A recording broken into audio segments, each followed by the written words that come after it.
दोस्तों, कैसे हैं आप लोग। आज फिर हम अपने नए वीडियो के साथ फिर से हाजिर हैं इकोनॉमिक्स के लिए। मैं हिमांशु मिश्रा आप लोगों को बताने वाला हूं इकोनॉमिक्स के बारे में। तो पिछले दिन हम लोग इकोनॉमिक्स के पार्ट 1 और पार्ट 2 को देख चुके हैं। आज हम लोग पार्ट 3 को देखेंगे। यानी हम लोगों ने देखा है इकोनॉमिक्स की परिभाषा, इकोनॉमी की परिभाषा, इकोनॉमिक्स के टाइप को देख लिया है। अब देखिए होता क्या है कि हमारे देश हो या विश्व हो, हर जगह पे इकोनॉमिक का जो मतलब मेन रिसोर्स है, हमारा नेचुरल रिसोर्स हो, ह्यूमन रिसोर्स हो, या किसी भी तरह का संसाधन को बांटने के लिए घरेलू क्षेत्र से बाहरी विदेशी क्षेत्रों तक पहुंचाने के लिए क्या किया गया है, हमारी अर्थव्यवस्था को 3 क्षेत्रों में बांटा गया है। तो हमारी अर्थव्यवस्था को घरेलू क्षेत्रों से लेके विदेशी जगहों तक पहुंचाने के लिए, सारे संसाधनों का उपयोग और उपभोग करने के लिए क्या किया गया है, 3 क्षेत्रों में बांटा गया है। तो वो इकोनॉमिक्स के, अर्थव्यवस्था के जो 3 क्षेत्र हैं, वो 3 क्षेत्र कौन कौन से हैं? वो है, पहला होता है प्राथमिक क्षेत्र,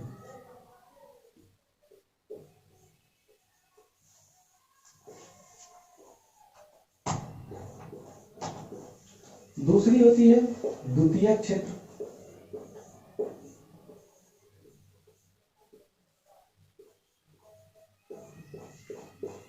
और तीसरी है तृतीयक या फिर सेवा क्षेत्र।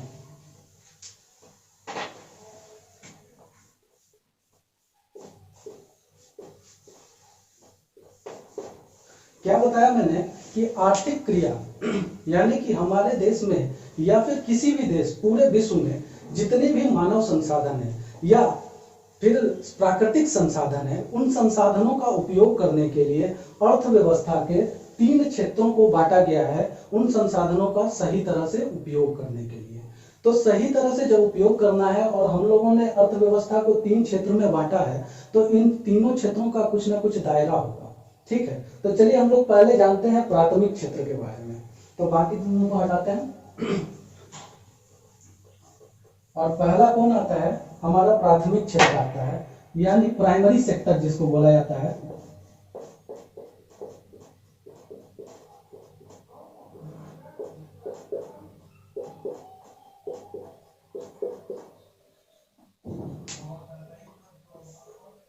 तो देखिए ये प्राइमरी सेक्टर होता क्या है कि जितना वैसा क्षेत्र, अर्थव्यवस्था का वैसा क्षेत्र जो हमें क्या प्रदान करता है, तो कच्चे माल को प्रदान करता है। यानी पूरे जगत में, पूरे विश्व में वैसा क्षेत्र अर्थव्यवस्था का जो हमें रॉ मटेरियल्स प्रोवाइड करता है। क्या प्रोवाइड करता है? कच्चे माल प्रोवाइड करते हैं या फिर रॉ मटेरियल।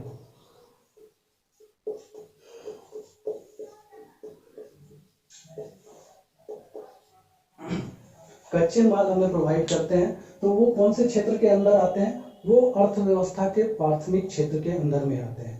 इसका उदाहरण होता है कृषि, खनन,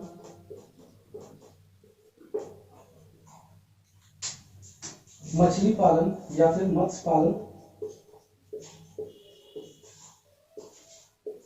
रेशम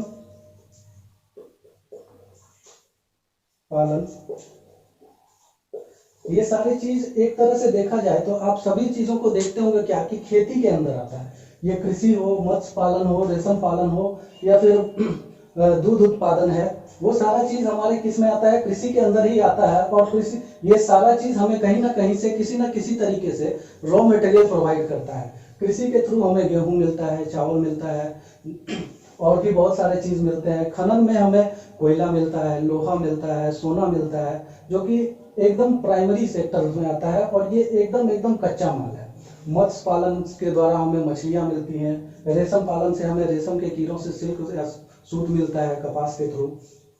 तो ये क्या हो गया? प्राथमिक क्षेत्र हो गया। और प्राथमिक क्षेत्र वैसा क्षेत्र है जो हमें क्या प्रोवाइड करता है? कच्चा माल प्रोवाइड करता है, और जिसके अंदर आता है कृषि, खनन, मत्स्य पालन, रेशम पालन या और भी बहुत सारे उद्योग हैं।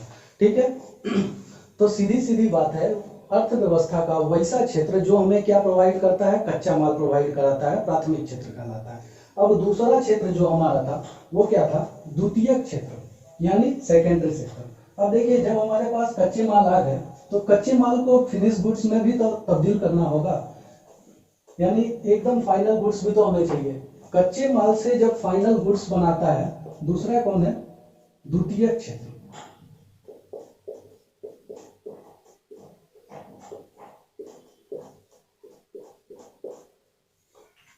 तो जब कच्चे माल से, जो हमें कच्चे माल मिली है, उन कच्चों माल से फाइनल फिनिश गुड्स में जो तब्दील कराता है, वैसा क्षेत्र जो हमें क्या करता है, कच्चे माल से फाइनल फिनिश गुड्स में तब्दील करवाता है, वो क्या कहलाता है, द्वितीयक क्षेत्र कहलाता है। यानी जितने सारे भी उद्योग हैं, जितनी सारी भी इंडस्ट्री है, वो किस में आ जाएंगी, वो सारी की सारी द्वितीयक क्षेत्र में आएंगी।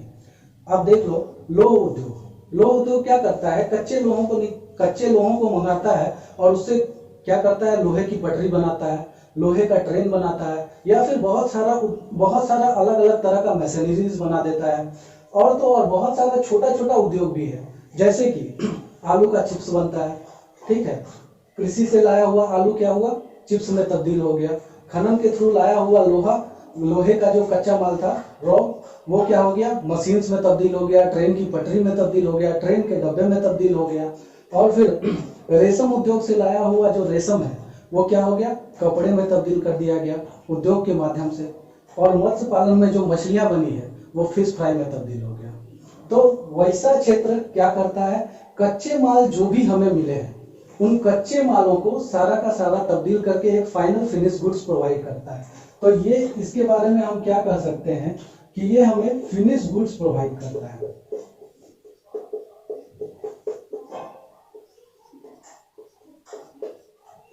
यहां से हमें फिनिश गुड्स मिलती है। और इसके अंदर में कौन आता है, तो जितने भी उद्योग धंधे हैं, जितने भी उद्योग हैं, वो सारे किस में आ जाते हैं, द्वितीयक क्षेत्र में आ जाते हैं। तो आप लोगों को पता चल गया कि प्राथमिक क्षेत्र क्या होता है, द्वितीयक क्षेत्र क्या होता है। अब जो हमारा आखिरी है, वो क्या है, तृतीयक क्षेत्र, यानी टर्सरी सेक्टर, या फिर इसका दूसरा नाम मैंने क्या बताया, सेवा क्षेत्र। तो देखिए, जब हम लोगों के पास कच्चा माल आया, तो कच्चे माल को फिनिश गुड्स में तब्दील करने के लिए हम लोगों ने उद्योग धंधों में डाल दिया। उद्योग के माध्यम से बड़े बड़े इंडस्ट्रीज लगा के हम लोगों ने उसका फिनिश गुड्स लिया। अब इस फिनिश गुड्स को तो हम लोगों को अपने घर में रखना नहीं है, या फिर जो भी उद्योग वाला है, जो भी इंडस्ट्री वाला है, वो तो अपने पास रखेगा नहीं ना, उसके पास भी एक लिमिटेड प्लेस होता है। वो क्या करता है, उद्योग में से फाइनल फिनिश गुड्स जो भी हो, उस फिनिश गुड्स को निकाल के बाहर बाजार में बिक्री के लिए भेज देता है। तो बिक्री तो वैसे ही होगी नहीं, कोई भी सामान बाजार में आ जाए तो वो बिक्री नहीं हो जाती है। उसके लिए कुछ आउटलेट्स लगाना होता है, यानी दुकान लगाने होते हैं, कुछ सर्विस सेंटर, शोरूम वगैरह खोलना पड़ता है। तो वैसा ही ये तृतीयक क्षेत्र में क्या आता है, ये जो तृतीयक क्षेत्र है, ये क्या होता है, तो जो हम लोगों के पास फिनिश गुड्स आया है, फाइनल फिनिश गुड्स को जब हम किसी आउटलेट के थ्रू, यानी किसी दुकान, किसी शोरूम, या फिर किसी भी वेंडर के थ्रू जब हम उस गुड्स को खरीदते हैं, तो वो कौन सा क्षेत्र में जाता है, वो आता है तृतीयक क्षेत्र में। और तृतीयक क्षेत्र का दूसरा नाम क्या है, सेवा क्षेत्र। तृतीयक क्षेत्र का दूसरा नाम है सेवा क्षेत्र। तो देखिए होता क्या है, सेवा क्षेत्र में बहुत सारी चीजें आती है, अपनी हॉस्पिटैलिटी भी सेवा क्षेत्र में आती है। मैं जो आप लोगों को पढ़ाता हूँ, या फिर किसी भी जगह पर फिजिकली प्रेजेंट होकर पढ़ाता हूँ कोचिंग्स में, तो वहां पे क्या होता है, वो लोग पढ़ने के लिए मेरे को क्या करते हैं, पे करते हैं। तो क्या हुआ कि जब भी आप पैसे देकर किसी की सेवा लेते हैं, क्या करते हैं, भुगतान करते हैं, और भुगतान करने के बाद किसी की सेवा लेते हैं, किसी का काम लेते हैं, तो वो कौन सा क्षेत्र कहलाता है, सेवा क्षेत्र कहलाता है। हॉस्पिटल्स में क्या होता है, हम जाते हैं, डॉक्टर को दिखाते हैं, और उस दिखाने के बाद वो जो प्रिस्क्राइब करता है, उसके बदले में वो जो अपना सलाह देता है, उस सलाह के बदले में हम उसे पैसे देते हैं, ठीक है। और इसी तरह किसी कोचिंग में जाते हैं, तो कोचिंग में क्या होता है, टीचर से जो हम लोग पढ़ते हैं, उस पढ़ाई के बदले में हम क्या करते हैं, मंथली पे करते हैं, ठीक है।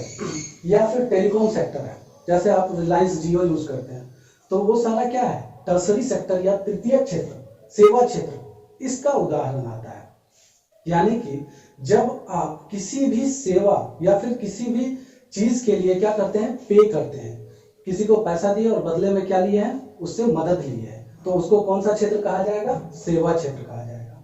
तो देखिए, ये तो हमारा हो गया कृषि क्षेत्र या फिर प्राथमिक क्षेत्र, दूसरा हो गया तृतीयक सेकेंडरी क्षेत्र यानी द्वितीयक क्षेत्र, और तीसरा हो गया तृतीयक क्षेत्र।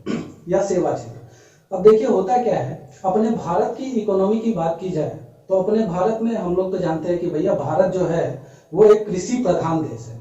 तो कृषि प्रधान देश होने का मतलब क्या होता है कि यहाँ की ज्यादा से ज्यादा आबादी जो है वो कृषि पर निर्भर करती है। यहाँ की ज्यादा से ज्यादा आबादी क्या करती है, कृषि पर निर्भर करती है। और अगर देखा जाए तो बात भी सही है, हमारे भारत की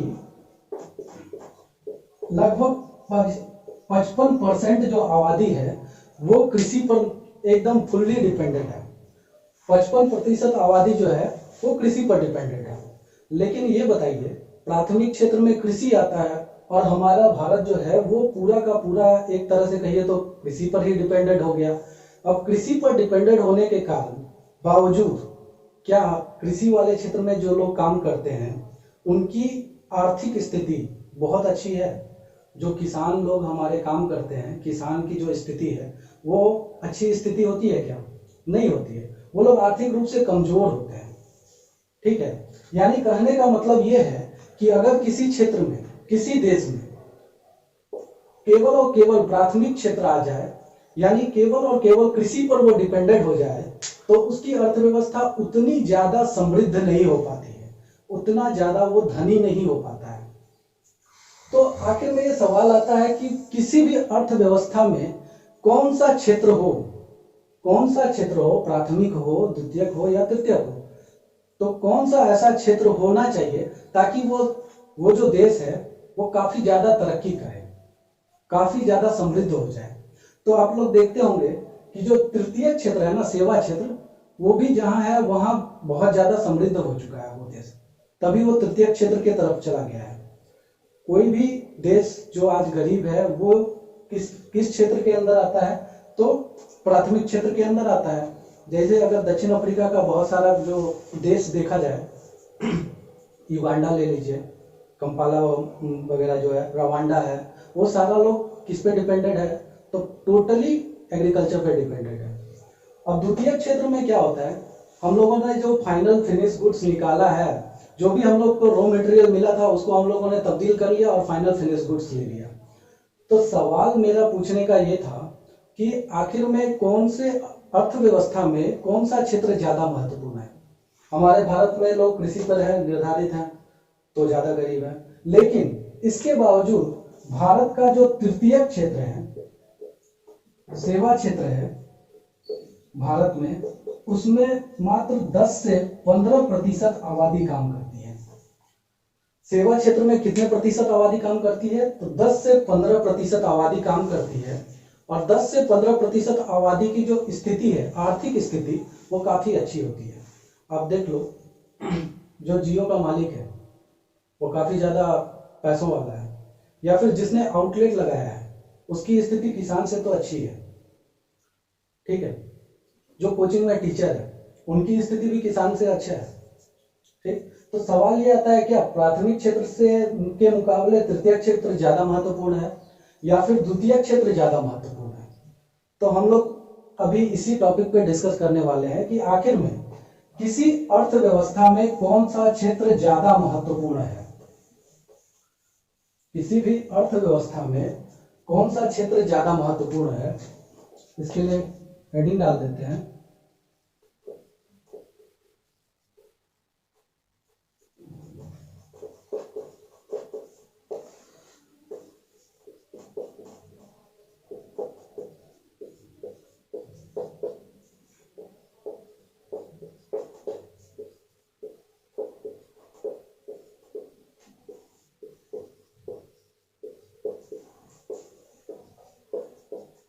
तो देखिए, मैंने बताया क्या कि हमारा भारत का अगर एग्जांपल लिया जाए तो वहाँ की ज्यादातर आबादी कृषि पर निर्भर करती है और बहुत कम ही आबादी सेवा क्षेत्र पर निर्भर करती है। लेकिन आय के मुकाबले में सोर्स ऑफ इनकम देखा जाए तो कृषि क्षेत्र के लोगों का सोर्स ऑफ इनकम जो है वो काफी कम है और सेवा क्षेत्र के लोगों का सोर्स ऑफ इनकम काफी ज्यादा है। उन लोगों का इनकम जो है वो काफी ज्यादा होता है। तो क्या सेवा क्षेत्र का होना जरूरी है? नहीं। हाँ, किसी भी देश की, किसी भी अर्थव्यवस्था की अगर उन्नति करनी हो तो द्वितीय क्षेत्र का होना बहुत ज्यादा महत्वपूर्ण है। द्वितीय क्षेत्र यानी इंडस्ट्री,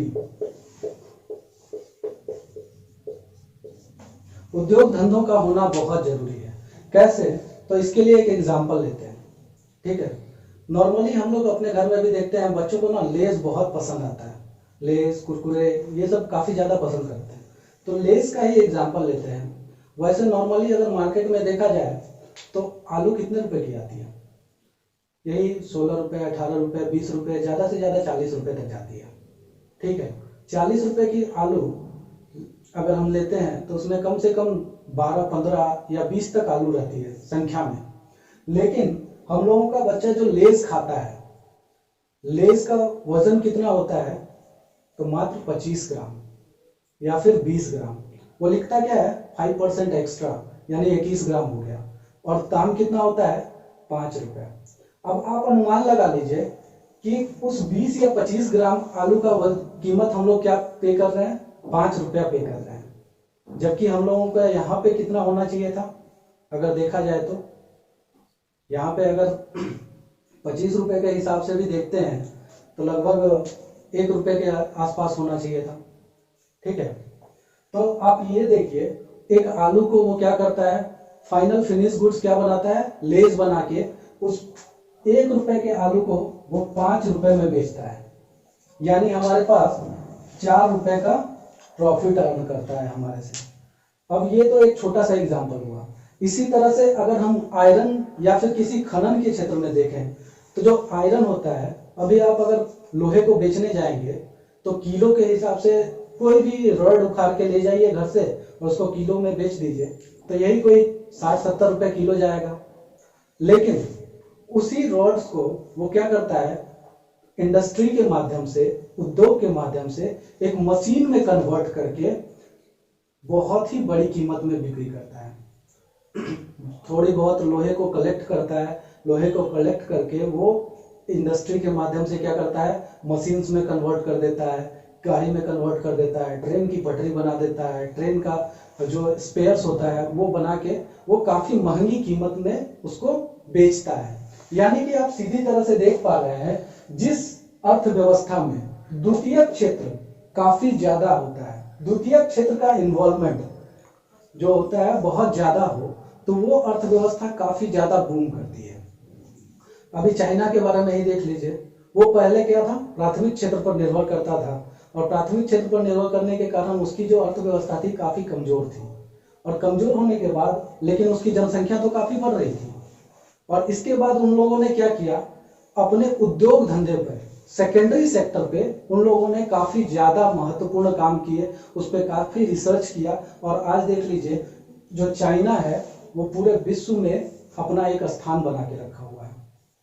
तो इसके पीछे का मेन रीजन क्या है? द्वितीयक क्षेत्र की उपस्थिति। यानी किसी भी अर्थव्यवस्था को अगर बहुत अच्छी तरह से ग्रोथ करना है, उसको प्रॉस्पेरियस बनाना है, तो फिर कौन सा क्षेत्र का होना बहुत जरूरी है? द्वितीयक क्षेत्र का। धन्यवाद दोस्तों, आज के लिए बस इतना ही। अब अगली वीडियो में हम फिर आपके सामने हाजिर होंगे। अगर अच्छा लगे तो लाइक जरूर कीजिएगा, कमेंट कीजिएगा और हमारे चैनल को सब्सक्राइब जरूर कीजिएगा। धन्यवाद।